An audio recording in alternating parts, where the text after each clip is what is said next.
Imagine that you're on jury duty for a car accident lawsuit between a pedestrian and an Amazon truck.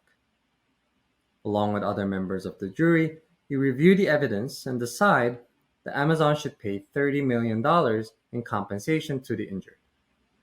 Now, is $30 million too much? Is it overly excessive compared to the severity of the injuries? According to the insurance companies in the US, the answer is yes, it is too much. In fact, they call this phenomenon social inflation, which refers to steeply rising insurance prices due to social factors such as these outsized nuclear wars.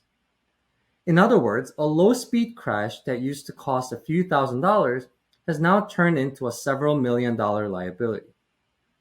Not only is this more costly to insure, but it also makes the underlying legal risks much more uncertain.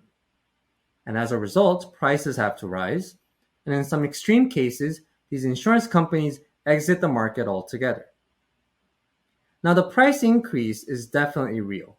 Compared to 2011, it now costs 52% more to insure commercial vehicles like that Amazon truck. But whether or not the large jury awards are responsible for this trend is an open question, and it is one that I investigate in my dissertation. To this end, I collect detailed historical information on verdicts and settlements related to commercial vehicles. The orange line on the screen plots the total award amounts in each year normalized to its 2004 value. It tells you that in 2018, the amount awarded by the jury is almost 3 times as much as that in 2004, from about $300 million to almost $1 billion. But how do we know that this is indeed the reason for higher insurance prices? It could be that prices are generally higher due to overall inflation. Or the number of accidents could have increased over time, which also means more lawsuits. In the data, however, these two hypotheses do not hold much ground. As you can see in the black and gray lines on the screen, the increase in inflation or the number of accidents is simply too small to explain high insurance prices across a variety of lines that we've seen in the past decade.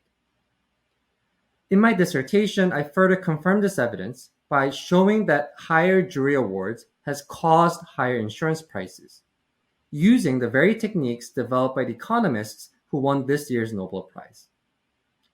So the next time you're on jury duty, remember that the $30 million verdict that you sign off may come to bite you in the form of higher insurance prices in the future.